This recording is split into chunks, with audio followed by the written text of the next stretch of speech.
Estamos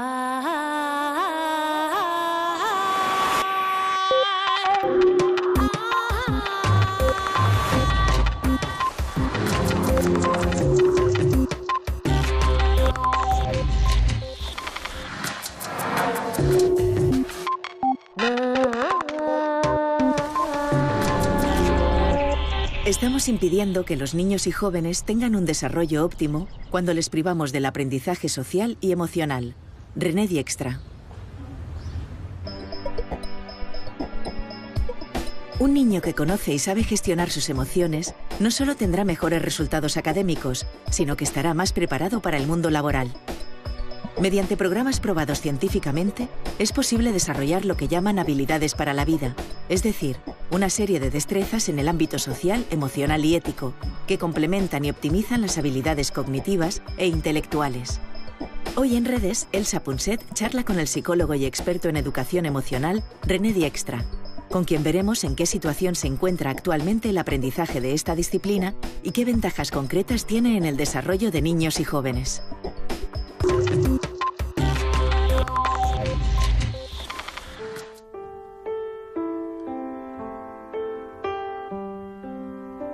Tres grandes errores caracterizan la educación que reciben hoy nuestros hijos y nuestros nietos. El primero es no tener en cuenta dos de las enseñanzas más importantes de la neurociencia. Que la razón no sirve para nada sin las emociones, por una parte, y que el cerebro es un órgano muy sofisticado, difícil de comprender, pero enormemente plástico. El segundo error del sistema educativo es no aceptar que los maestros han de lidiar con la diversidad cultural que existe actualmente en las aulas, pero también con lo que tienen en común todos los alumnos: las emociones, la rabia, los celos, el menosprecio.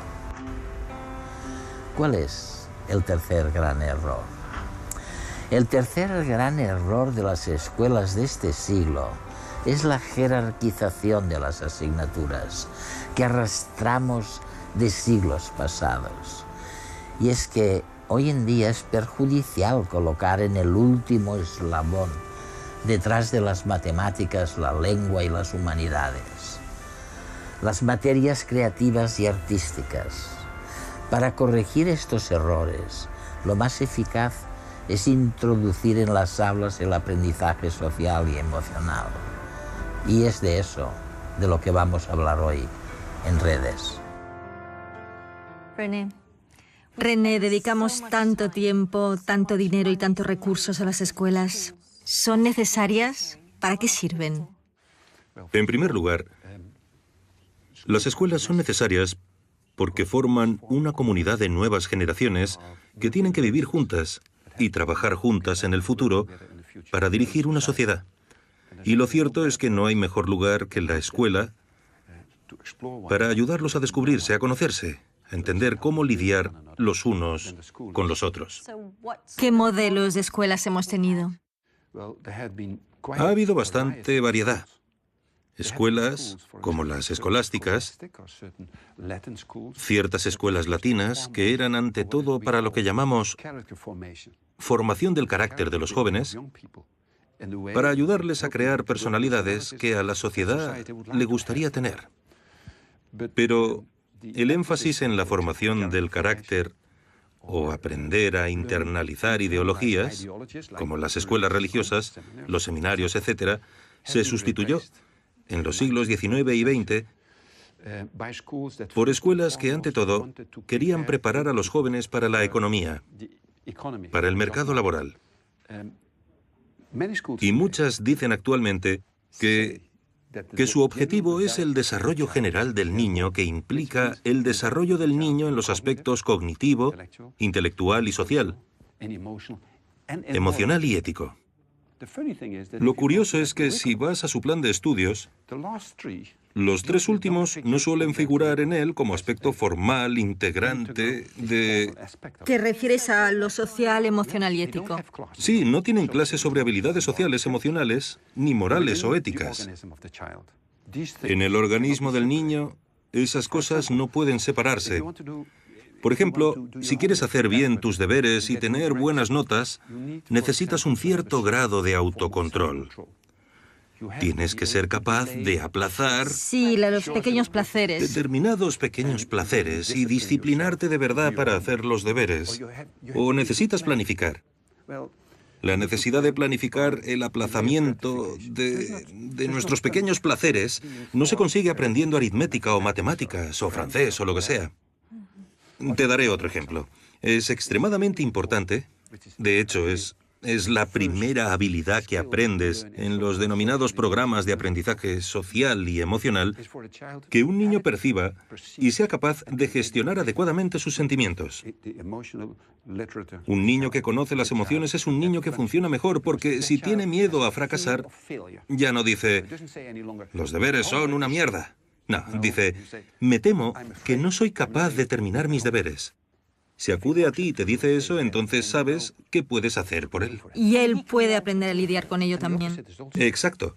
Pero lo contrario también es cierto. Enseñar a los niños a interpretar las emociones de otras personas, sobre todo los adolescentes en la pubertad. Durante la pubertad cambia la forma en que los niños decodifican las expresiones de las emociones de otros. Por ejemplo, en la adolescencia suelen interpretar la preocupación como enfado. Así que, si su madre está preocupada por algo peligroso que hicieron, podrían decirle a su madre, «Mamá, ¿por qué estás siempre tan enfadada?» Y la madre les contesta, «No estoy enfadada, solo preocupada». Pero el niño, debido al hecho de que decodifica, entre los 12 y los 15 años, las expresiones de las emociones de distinta forma, no lo interpretó así. Y es posible que la madre piense que carece de empatía. Si le enseño a un niño a interpretar bien las emociones de otros, mejorará su capacidad de conectar, de construir relaciones con otros y de empatizar con ellos.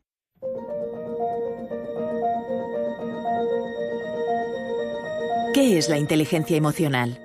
¿Se trata de uno más de nuestros distintos tipos de inteligencia, como la espacial o la verbal?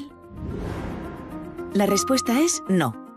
Ni tenemos un módulo de nuestra inteligencia dedicado a las emociones, ni se trata de una de las famosas inteligencias múltiples que describió Howard Gardner en los años 80 del siglo pasado. Según la teoría de Gardner, que no ha sido avalada universalmente por la comunidad científica, existen tantas formas de aprender como tipos de inteligencia múltiples básicas: visual espacial, verbal, cenestésica, lógico-matemática, musical, etc. En cambio, hablar de inteligencia emocional implica hablar del funcionamiento de todo nuestro cerebro, con el aval de los enormes avances de la neurociencia de las últimas décadas. Estos descubrimientos nos han permitido sacar a las emociones del rincón profundo y marginado donde se hallaban. Durante siglos, la ciencia no las consideró objeto de estudio y la sociedad las menospreciaba a la hora de tomar decisiones o de emitir un razonamiento. Ahora sabemos que la emoción interfiere con la razón y la razón modifica la emoción. No se pueden separar. Otro descubrimiento capital para poder hablar de inteligencia y de educación emocional es la plasticidad del cerebro. Las experiencias, los pensamientos, los sentimientos, todo está continuamente modificando las conexiones entre las neuronas. Desde el nacimiento hasta la vejez, podemos aprender y desaprender. Incluso nuestras emociones son moldeables. Por lo tanto, la inteligencia emocional no es más que la asunción de que nuestra inteligencia es emocional y de que podemos educarla con las prácticas adecuadas. René, ¿es fácil comprender las emociones? Sí y no. Hasta cierto punto son fáciles de entender porque sabemos cuando una persona o nosotros mismos disfrutamos o estamos nerviosos o tristes o celosos o lo que sea. Por otra parte, también son siempre complejas porque casi siempre tenemos emociones mezcladas, varias emociones a la vez, varias. Pero algunas las expresamos más fácilmente hacia otros que hacia nosotros mismos. Por ejemplo, la mayoría de la gente no tiene demasiados problemas para decir «estoy muy enfadado contigo». Pero podría ser, si lo analizas un poco más, que no se trate solo de enfado, sino de la ansiedad que surge en muchas relaciones. Una chica y un chico discuten. Ella se enfada. Y si le preguntas ¿Cómo te sientes? Contesta, estoy muy enfadada contigo, pero al mismo tiempo es posible que esté muy preocupada. Porque la relación no va bien. Sí, exacto. O por si él la deja o lo que sea. Así que es muy importante, si estás en una situación concreta con emociones que realmente te agobian, aclarar qué emociones intervienen. Por eso es importante aprender a comprenderlas, a ponerles nombre. ¿Cómo podemos hacerlo? Por ejemplo, me cuentas que eres muy infeliz. Infeliz. Sí, pero ¿qué narices significa infeliz? Y lo que hago es decirte, dime, Elsa, ¿qué quieres decir con infeliz? ¿Estás triste? ¿Estás avergonzada? ¿Te sientes culpable? ¿Celosa? ¿Cuál de ellas? Y entonces tienes que pensarlo. Y es probable que en un determinado momento digas, sabes, estoy muy avergonzada. Ahora puedo hablar contigo y tú conmigo, porque puedo preguntarte, ¿quieres contarme de qué te avergüenzas? Y cuando te hago esas preguntas y tú las verbalizas, de repente las ves claramente. Y en cuanto las ves claramente, puedes adoptar una postura al respecto. ¿Sabemos distinguir las emociones?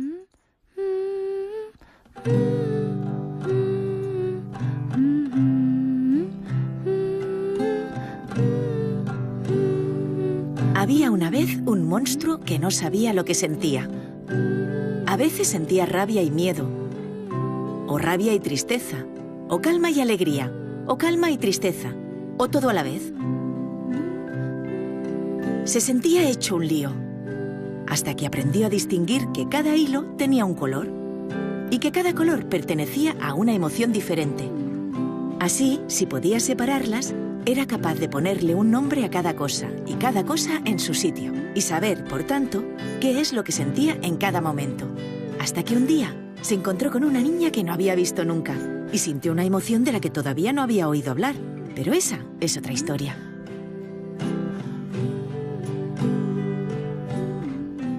¿Cuándo podemos empezar a enseñar a los niños acerca de sus emociones? Yo diría que empieces alrededor de los 2 o 3 años y sigas hasta que terminen el instituto. Alrededor de los 17 o 18 años, basándote en las distintas etapas de desarrollo. Con 3 años, un niño o una niña se acerca a otro y coge un juguete. Si estás cerca, como adulto, y el juguete no es del niño que lo cogió, sino del otro, uno de los papeles que tienes como padre es parar a tu hijo y decirle, espera un minuto, míralo. ¿Qué estás haciendo? Está llorando. ¿Y por qué llora? ¿Qué tienes en la mano? Es su juguete. ¿Podría estar llorando porque cogiste su juguete sin pedírselo? Así le estás ayudando a tu hijo ya a los 3 años a desarrollarse emocionalmente. Y a ser consciente. Sí, a desarrollarse y ser consciente.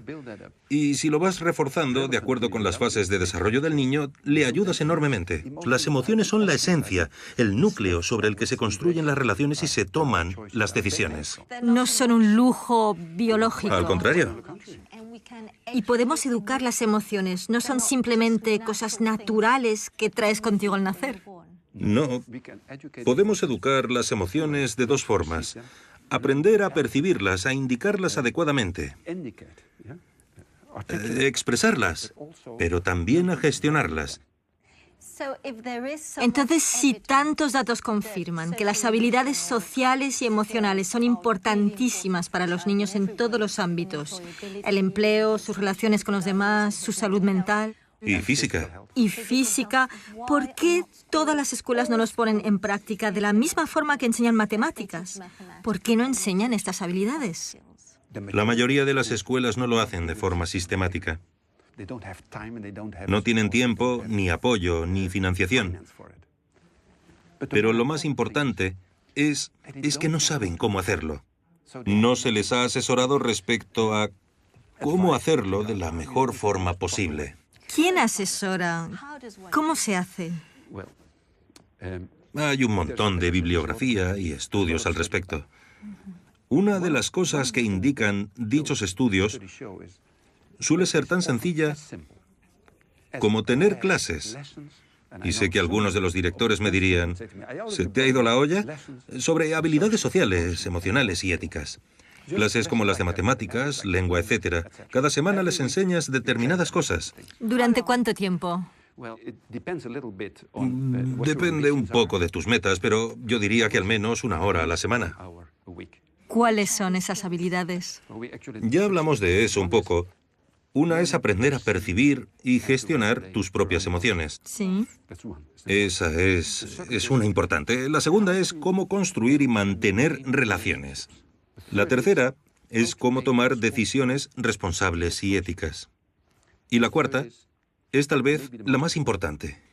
Es cómo ponerse en lugar del otro, preocuparte por los demás, que se encuentran en situaciones menos favorables que tú, como el acosado de tu clase u otra gente que te rodea.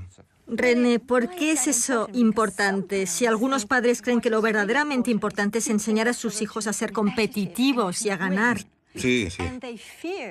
Temen que si le enseñas a un niño a ser justo y compasivo con otros, va a ser vulnerable, más vulnerable, y tal vez tendrá menos éxito. No estoy de acuerdo.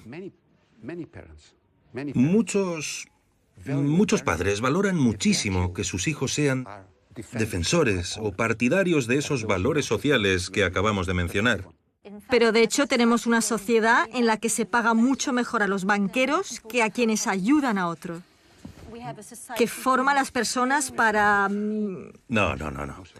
Mira, te pondré un ejemplo de una experiencia reciente. Hace unos 2 años visité a Derek Bock, antiguo rector de Harvard.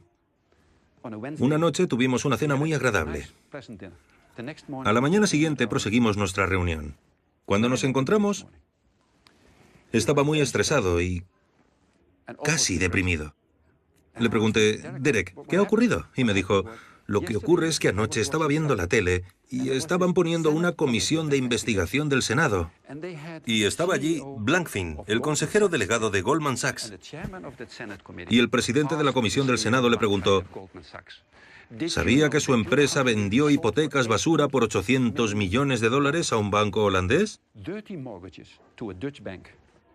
¿Era consciente de que les vendía basura? Y Blankfein dijo, señor presidente, no es ilegal. Y le dijo, esa no es mi pregunta. ¿Cree que lo que hizo es moralmente aceptable? Y le dijo, señor presidente, no era ilegal. Entonces el presidente cogió 2 correos electrónicos y dijo, uno de sus propios trabajadores le escribió a otro que usted los había felicitado por vender esas hipotecas basura. Y Derek Bock, el antiguo rector de Harvard, dijo, lo que me entristece tanto es que cuando Blankfein se enfadó, comentó que se había licenciado en la Facultad de Derecho de Harvard. En Harvard hicimos algo mal. Si personas así son el producto de nuestra educación, creo que eso lo dice todo. ¿Se puede tener éxito y tener habilidades sociales y emocionales? Hacer la pregunta es responderla. No tengo que dar la respuesta, claro. Nuestro sistema de enseñanza imparte competencias trasnochadas y este hecho participa de la enorme tasa de paro que viven hoy los más jóvenes. Por eso no nos queda otra opción que defender programas que incorporen el aprendizaje de habilidades sociales y emocionales.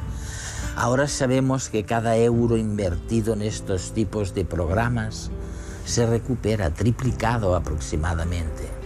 Se trata de una buenísima inversión, sobre todo para la sociedad, porque su aplicación conlleva menos conductas delictivas, menos alteraciones en las clases y, lo que es más importante, un rendimiento académico mayor.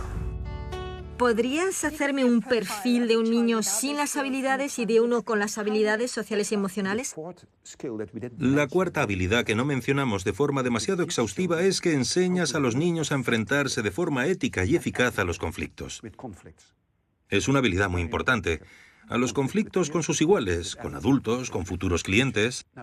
Pero hay algunos conflictos con otras personas que no pueden resolverse. Así que tenemos que aprender a aceptar que disentimos y que nunca uniremos fuerzas. Los niños que no han asistido a un programa de estos normalmente no saben enfrentarse a eso.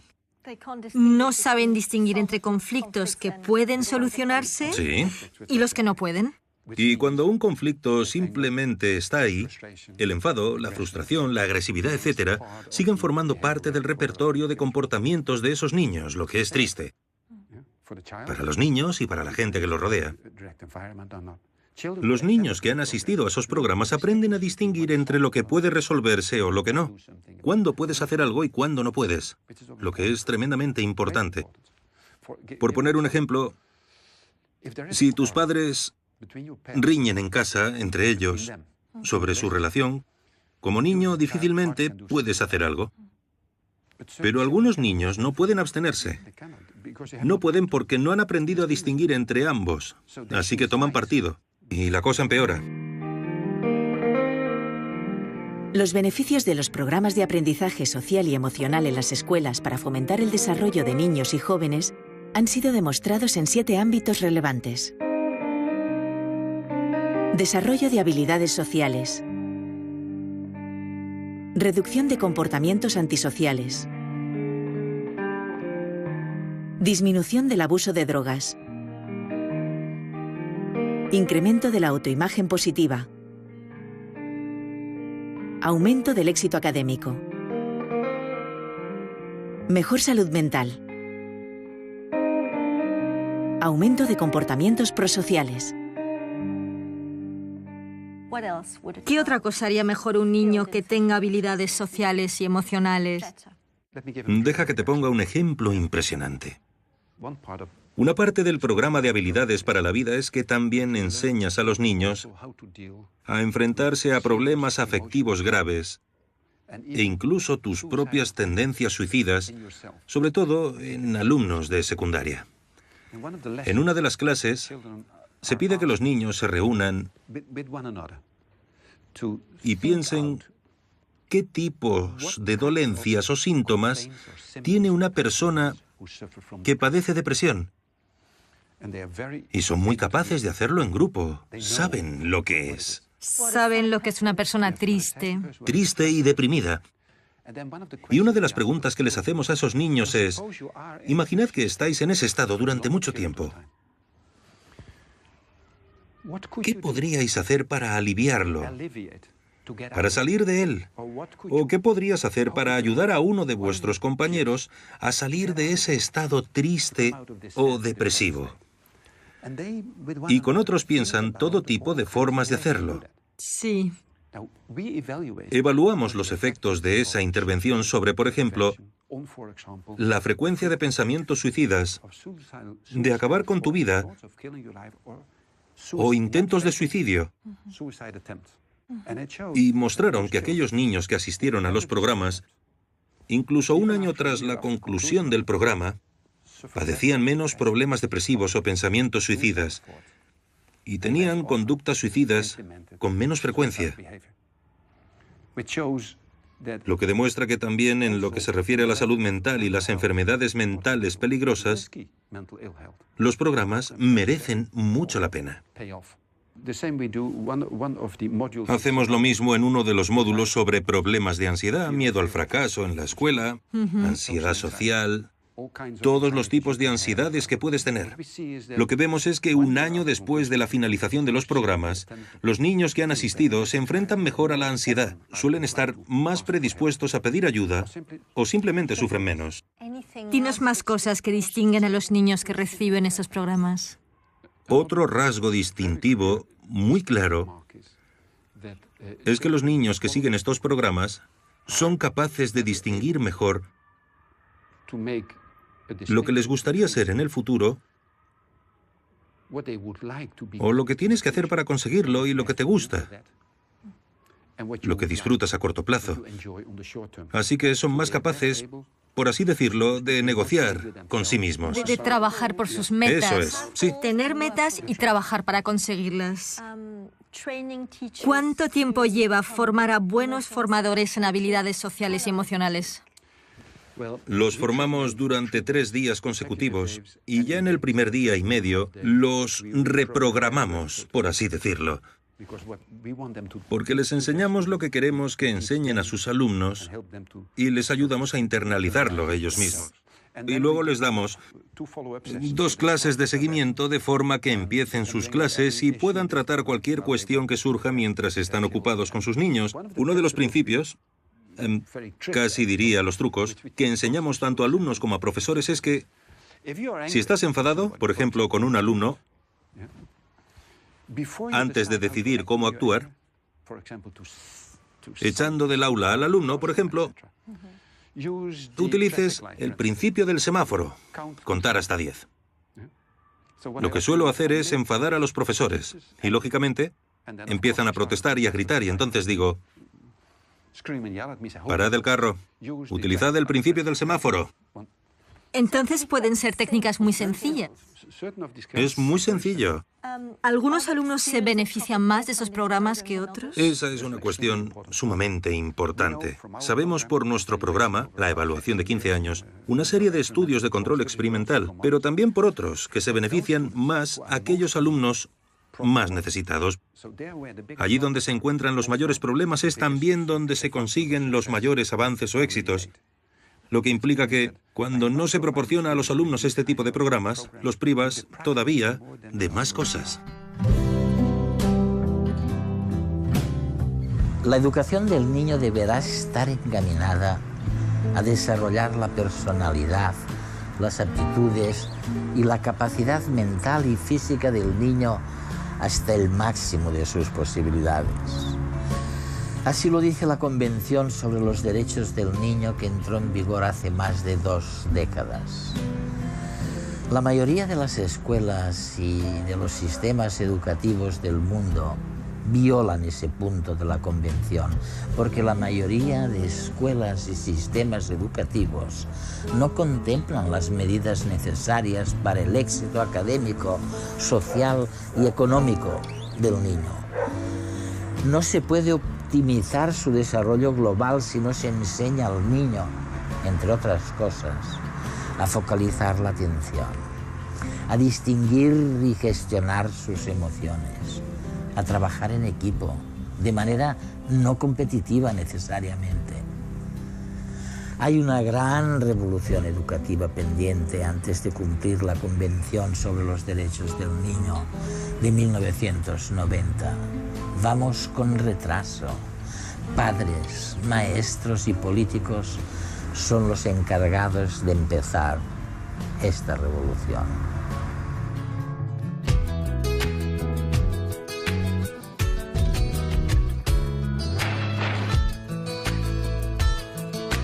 Mi pregunta es, ¿todo el mundo puede tener buenas ideas?